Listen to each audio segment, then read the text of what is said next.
것으로 주시지 않겠느냐. 아멘. 예, 오늘의 본문 말씀을 통하여서 우리가 구하고 찾고 두드리라는 제목으로 우리가 은혜를 좀 나눴으면 싶습니다. 여러분, 예전에는 제가 우리 아이들이 크는 것을 이렇게 보면서 그렇게 뭐 우리 아이들이 어떻게 했으면 좋겠다 이런 거를 잘 몰랐습니다.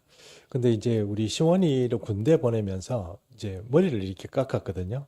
머리를 깎았는데, 제가 우리 아들을 보면서 항상 조금씩 느끼는 건 어떤 거였냐면, 우리 아들이 좀 스마트하게 보였으면 좋겠다. 이런 생각을 좀 했어요. 좀 샤프하고 스마트하고 이렇게 좀 보였으면 좋겠다. 그리고 그 집사람이 그 아들이라고 그래도 뭐 옷을 이렇게 챙겨주고 이렇게 입어라 저렇게 입어라 코디를 하기도 하는데 가끔씩 지가 입고 싶은 대로 입겠다 막 이래가지고 옷 입고 이렇게 나가는 거 보면 좀 아유 저래서 어떻게 할까 그런 고민이 좀 생기는 거죠. 왜냐하면 우리 아들인데 그래도 밖에 나가서 사람들에게 좋은 인상을 이렇게 끼쳤으면 좋겠지. 우리 아들인데 뭐 인상이 좀 이렇게 나쁘게 그냥 뭐 그랬으면 좀 기분이 별로겠다는 생각을 좀 항상 하는 거죠. 옛날에는 잘 몰랐습니다. 근데 우리 예언이는 나름대로 이렇게 꾸미고 좀 잘 다니기 때문에 걱정을 안 하는데 우리 아들은 그런 패션이나 밖에 보이는 문제에 대해서 전혀 관심이 별로 없어요. 그래서 러시아에서 그 공부 마치고 귀국할 때 우리 집사람이 깜짝 놀랐잖아요. 그 러시아 거지 하나 온 줄 알았어요. 그만큼 뭐 옷 다 떨어진 그런 거 뭐 이상한 거 옷을 입고 오니까 뭐 수염도 제대로 안 깎고 이렇게 오니까 진짜 깜짝 놀랐다는 거 아닙니까? 예, 그래도 이제 뭐 이렇게 귀국하면 그래도 좀 공부하고 왔는데 좀 이렇게 스마트해 보이고 좀 이 뭔가 이렇게 엘리티컬해 보이고 이렇게 해야 되는데 애가 너무 이렇게 험하니까 막 걱정이 됐다는 거죠. 요즘도 그렇습니다. 교회에 이렇게 데리고 올 때 여러분들은 어떻게 보셨는지 모르지만 우리 아들 데리고 올 때 저도 이렇게 한 번씩 쳐다봅니다. 이렇게 우리 좀 잘 꾸몄다기보다는 단정하게 좀 이렇게 좀 깨끗하게 클린하게 스타일리시하게 옷을 입었나 뭐 이런 게 좀 신경이 쓰이는 거죠. 머리 모양도 마찬가지입니다. 뭔가 덥수룩하고 머리를 깎았는데도 불구하고 뭔가 이렇게 좀 둔해 보이고 그런 걸 보면 부모들 마음이 안 좋아요. 부모들 마음은 어떻습니까? 애들이 이렇게 밖에 내놓으면 누구 아들인데 좀 훤하다 이런 소리를 듣고 싶고 그런 거 다 그런 게 있더라고요. 그 하나님도 마음이 똑같겠다는 생각을 제가 그때 이제 좀 안 거예요.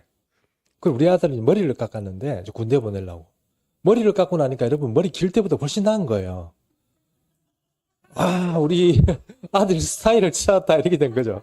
이제 쟤는 머리를 이제 무조건 짧게 깎고 좀 이렇게 탁 치고 이래가지고 뭔가 이렇게 막 덥수룩하게 이렇게 덮고 막 이렇게 넘기고 막 2대 8 가르마 이렇게 하고 그런 거 하지 말고 막 쫙 치고 막 이렇게 짧게 탁 해가지고 약간 이제 그렇게 해야 되겠다는 생각이 들더라고요. 그러니까 너무 마음이 좋은 거예요. 군대 보내지만 아들이 군대 보내지만 갑자기 머리 깎고 나니까 애가 훨씬 스마트해 보이고 말하는 것도 집에서 이렇게 덥수룩하게 말하는 것보다 이렇게 머리를 짧게 깎고 막 말하니까 훨씬 더 이 아버지 마음에 애가 좀 똑똑해진 것 같고 막 그렇더라고요. 그리고 하나님 마음이 똑같지 않겠나 이런 생각을 하는 것입니다. 그래서 하나님은 어떤 사람은 이런 얘기를 하더라고요. 하나님은 우리의 옷을 본다. 뭐 그런 말씀을 하시더라고요. 우리 옷이란 게 우리 생각에는 뭐 아무것도 아니고 막 그렇지만 우리가 꾸며서 이렇게 뭐 또 비싼 옷을 입고 명품 옷을 입자 뭐 이런 말씀을 드리는 게 아닙니다. 그래서 하나님은 어디를 내놓든지 하나님의 자녀가 빛이 되고 소금이 되고 뭐 이런 공의롭고 정의로운 그런 자녀로 내어놓고 싶지 이 세상에 손가락질 받고 뭐 하나님의 아들이라는 게 저러냐 이런 그런 어떤 이미지를 이 세상에 풍기는 것 그거는 하나님께서 원하는 바가 아니다 이런 생각이 듭니다. 그러므로 여러분 우리가 하나님의 그리스도인으로서 하나님의 자녀로서 살아가는 이 삶 가운데 하나님께 구하면 하나님이 주신다는 거죠. 찾으면 찾아지고 문을 두드리면 닫혔던 문이 열리게 하시는 것이 하나님의 뜻이라는 거예요. 너희가 악한 자라도 자식에게 좋은 걸 준다는 거예요. 좋은 거. 자식이 좀 번듯하고 자식이 좀 잘 돼 보이고 뭐 좀 이렇게 좀 깨끗해 보이고 뭔가 남들 앞에 이렇게 내놓으면 내 자식을 자랑한다기보다는 어디 미치지 않는 아이들로 이렇게 좀 내 보이고 싶은 거. 그 하나님도 마음도 똑같다는 거예요.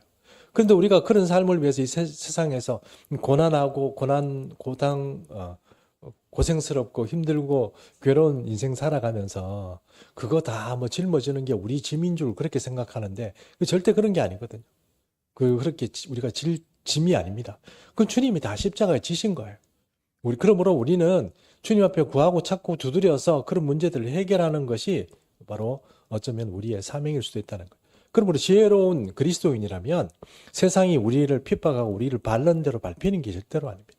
그럼에도 불구하고 일어서는 것이 일어서고 또 어떤 뭐 넘어지더라도 다시 한번 일어서는 것, 또 주님 앞에서 다시 용기를 얻고 다시 다시 뭐 날아가는 어떤 그런 신앙, 이런 것들이 바로 우리 신앙의 본 모습이어야 한다 하는 것입니다. 그것을 위해서 우리가 구하고 찾고 두드리는 것, 이것은 하나님께서 우리에게 마땅히 주시겠다고 하고 계시는 것이다. 이렇게 말할 수 있습니다.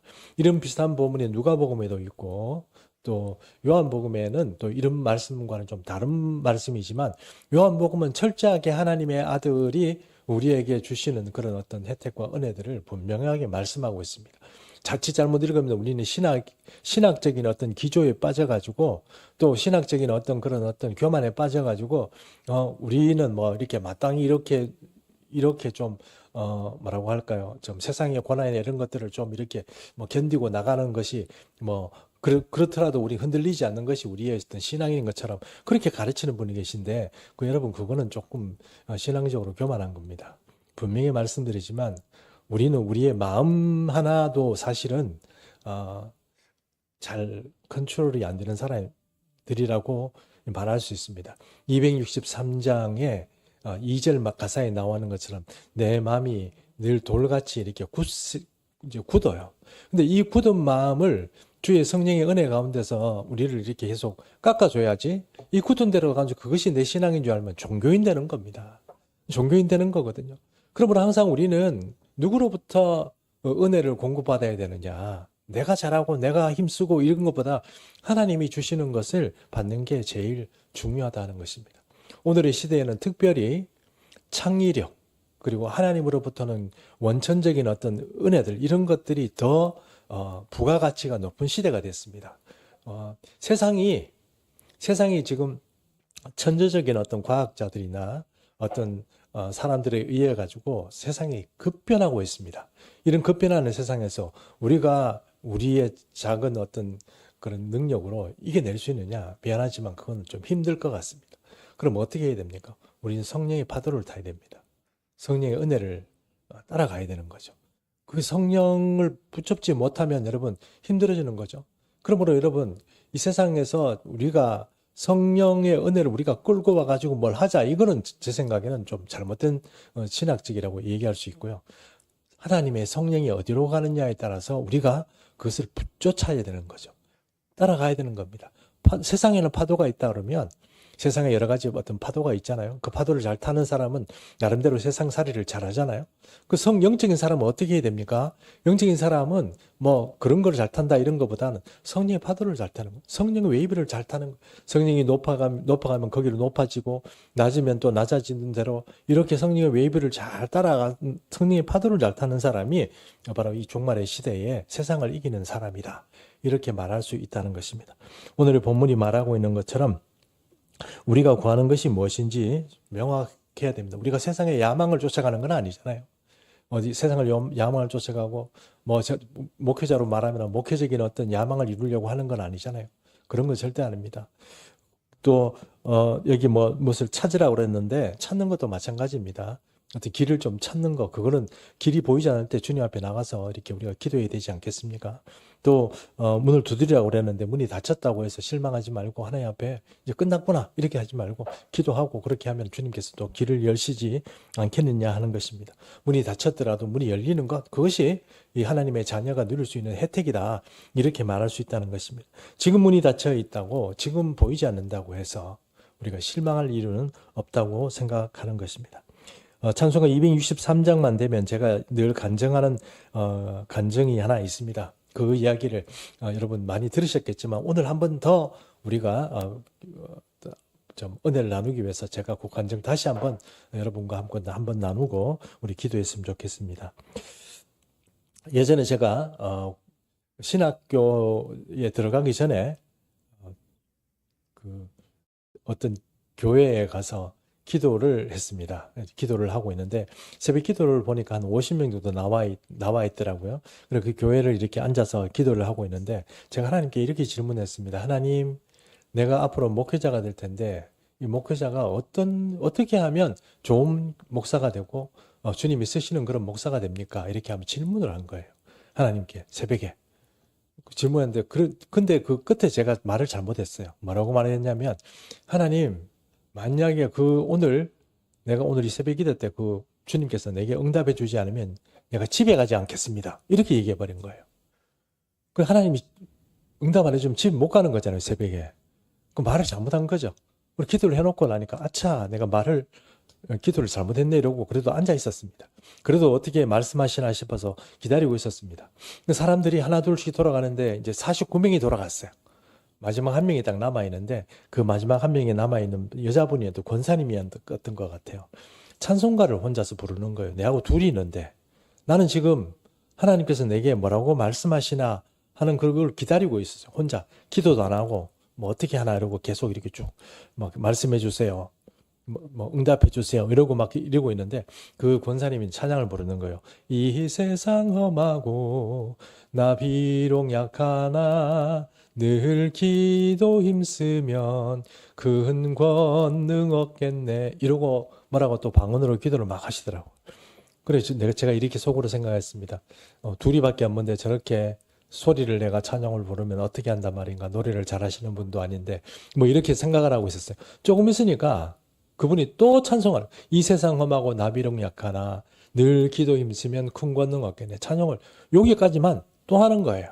그래서 저분은 빨리 안 가고 왜냐하면 내가 한번 부르짖어 버리라 이런 생각을 했거든요. 내가 하나님께 주여 이러고 부르짖고 막 기도해가지고 응답해 주십시오 이렇게 한번 해보려고 하는데 저분이 계시니까 소리도 못 지른 거예요. 그래가지고 기다리고 있는데 저분은 왜 집에도 안 가고 저러고 있나 이런 생각을 했습니다. 그리고 조금 또 기도를 좀 하시더라고요. 그래 내가 또 저도 이렇게 주여 이러고 있는데 또 이제 세 번째 노래를 부르는 거예요. 이 세상 험하고 나 비록 약하나 늘 기도 힘쓰면 큰 권능 얻겠네. 제가 조금 짜증이 났어요. 저 권사님은 왜 집에도 안 가고 빨리 좀 가든지 그러면 내가 속 시원하게 주여 이러고 막 고함치고 기도 한번 할 텐데 이런 생각으로 있는데 그때 왜 그러고 계시나 이러는 순간 내 마음에 이렇게 누군지 모르지만 이렇게 말하는 거예요. 뭐라고 얘기했냐면 그건 너 때문에 그렇잖아 이러는 거예요. 그럼 내가 뭘 어쨌다고 이렇게 생각했어요. 근데 바로 그 찬양이 바로 기도였습니다. 바로 그 찬양이 바로 기도의 응답이었습니다. 여러분, 아무리 생각해도 아무리 잘 배우고 열심히 배우고 뭔가 스마트하고 뭐 있는 사람도 이 목회에 들어오면 바보 되는 것 같아요. 왜냐하면 이 영적 싸움에서 이겨낼 수가 없어요. 세상에서 잘나고 잘 배운 거 가지고 써먹을 수가 없어요. 저는 그래도 조직 관리를 하고 뭔가 나름대로 사회생활하면서 리더십이나 이런 부분에서 상당한 어떤 일각견이 있다고 생각을 했어요. 그럼 어디가 무슨 조직을 내가 관리를 못하고 뭘 못할까 이런 생각을 했는데 막상 영적인 문제에 부딪히다 보니까 걸러야 될 사람도 있고 내가 품어야 될 사람도 있고 또 사랑해야 될 사람도 있고 아예 뭐 미안하지만 찍어내야 될 사람도 있고 이런 사람들이 눈에 보이고 목회가 쉽지 않은 거예요. 그러니까 보니까 또 우리가 개척한 지 한 4년 가까이 돼가지만 이 4년 세월 가운데서 밖에 나가서 어디 자랑할 만한 그런 목회는 못한 것 같아요. 어디 나가서 좀 부끄러워요. 그럼 목회를 성공하고 뭔가 잘할 수 있었던 것 같은 어떤 내 마음의 어떤 교만함 때문인지 모르지만 그런 생각을 가지고 이 정도 배웠으면 하는 거죠. 나보다 못하고 못 배운 사람들도 잘하는데 내가 못하겠네 이런 생각을 했는데 안 그렇더라고요. 결론적으로 얘기합니다. 목회도 마찬가지고 여러분의 삶도 마찬가지입니다. 특별히 믿음의 사람이 세상을 거슬러서 이길 수 있는 것은 기도밖에 없습니다. 왜냐하면 믿음이 기도로부터 오고 또 하나님의 도우심이 기도를 통해서 오기 때문에 그렇습니다. 구하지도 않고 찾지도 않고 두드리지도 않으면 아무 일도 안 일어나는 거예요. 그러므로 여러분 요즘 정말 우리에게 어떤 은혜가 있다 그러면 기도할 자리를 찾아서 하나님 앞에 기도하는 것이 정말 우리가 살 길이다 이런 생각이 듭니다. 특별히 요즘 하나님의 은혜가 있어서 새벽 4시만 되면 요즘 저를 자꾸 깨워주세요. 지금까지는 사실 병원 가야 되고 그러니까 새벽 기도를 잘 못 오는 거예요. 그러니까 새벽 기도 잘 못 여는 거예요. 어떤 경우는 새벽 기도 못 오고 그냥 이제 마치는 거죠. 그런 일이 막 벌어지고 좀 마음이 참 안 됐어요. 안 되는데 그렇다고 해서 뭐 지금 당장 병원 가서 뭐 투석받고 이런 어떤 이 결과 일들이 남아 있으니까 문을 열고 닫고 이렇게 또 안 되는 거예요. 그러니 어떤 시간이 잘 안 되고 이러니까 참 이게 기도하는 문제에 있어서 저도 참 이 애로점이 많았어요. 그러나 그럼에도 불구하고 하나님은 어김없이 4시에 대해서 다 깨워주시는 거예요.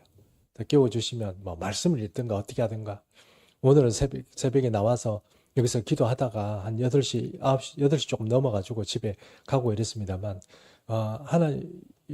제일 중요한 것은 여러분 이 종말의 시간에 좋은 설교를 통해서 여러분 힘을 얻을 수 없습니다. 분명히 말씀드립니다. 내가 어떤 일을 열심히 하는 건 좋습니다. 그러나 그거 통해서 여러분에게 하늘의 힘이 온다고 생각하시면 그 여러분은 오산입니다. 물론 하나님이 도우심이 있지만 분명히 말씀드리지만 구하고 찾고 두드려야 됩니다. 어려운 문제들 뿐만 아니고 여러분이 세상을 이기고 내게 주어진 어떤 일들을 하나님의 사명을 감당하기 위해서 전투를 해야 되는 우리 상황에서 이 종말의 시간에 감당하려면 구하고 찾고 두드려야 됩니다. 여러분 어떤 군인에게 임무를 맡겼습니다. 임무를 맡겼어요. 여러분 그게 우리에게 사명이거든요. 근데 군인에게 뭐 어떤 임무를 맡기고 너 어떻게 해라 이렇게 했는데 뭐 이 핑계 저 핑계 대고 뭐 이 모양 저 모양 처지 따지고 환경 따지고 이래가지고 그 일을 못한다면 하나님 보시기에 어떤 생각이 드시겠? 하나님 우리를 보실 때 어떤 생각이 들겠냐는 그런 마음이 여러분 요즘 들어서 참 많이 생각이 됩니다. 사랑하는 교우 여러분, 여러분은 제게 있어서 팔다리와 같습니다. 근데 이 팔다리가 여러분을 책망하는 건 절대 아닙니다. 그러나 저도 그렇고 여러분도 그렇고 더 주님 앞에 절실하게 매달리고 절실한 신앙으로 주님 앞에 매달릴 때 우리가 다 살아나고 또 우리가 이렇게 모인 것에 의미가 있는 그런 사명을 이룰 수 있는 일이 되는 것입니다. 누구를 전도하고 많은 사람들 이 교회에 우리가 건져내야 되겠지만 그 건져내는 일에 쓰임 받을 때 우리가 하나님 앞에 우리부터 자격이 미달된다고 그러면 여러분 우리가 누구를 건질 수 있단 말입니다. 그러면 하나님 앞에 우리가 더 간절히 기도하고 여러분 분별력이 생기고 영적인 은혜가 생기고 영역이 생기는 거 이거 여러분 기도할 때 생기는 것이 가만히 앉아 있으면 여러분 10년이 20년이 지나도 아무 변화가 없습니다. 그러므로 여러분 이제부터 우리가 좀 이제 연말이잖아요. 2025년도 연말 좀 더 주님 앞에 간절한 마음으로 좀 나가는 우리 교우들이 됐으면 좋겠고 26년은 아마 25년보다 조금 더 어려운 시간들이 되지 않을까 생각합니다. 26년은 그렇습니다. 그래서 어떤 해결책이 27년도 정도 돼야 좀 이렇게 좀 뭔가 이렇게 분별력이 생기고 될 것 같은데 우리가 지금 이 시대는 정말 다른 방법이 없습니다. 주님 앞에 기도하면서 나아가는 그런 어떤 모든 교우들이 되었으면 좋겠습니다. 우리 그런 의미에서 찬송가 한 번 더 찬양하겠습니다. 263장 우리 찬송가 찬양 한 번 더 하고 그렇게 우리 기도 제목 가지고 기도하도록 하겠습니다. 263장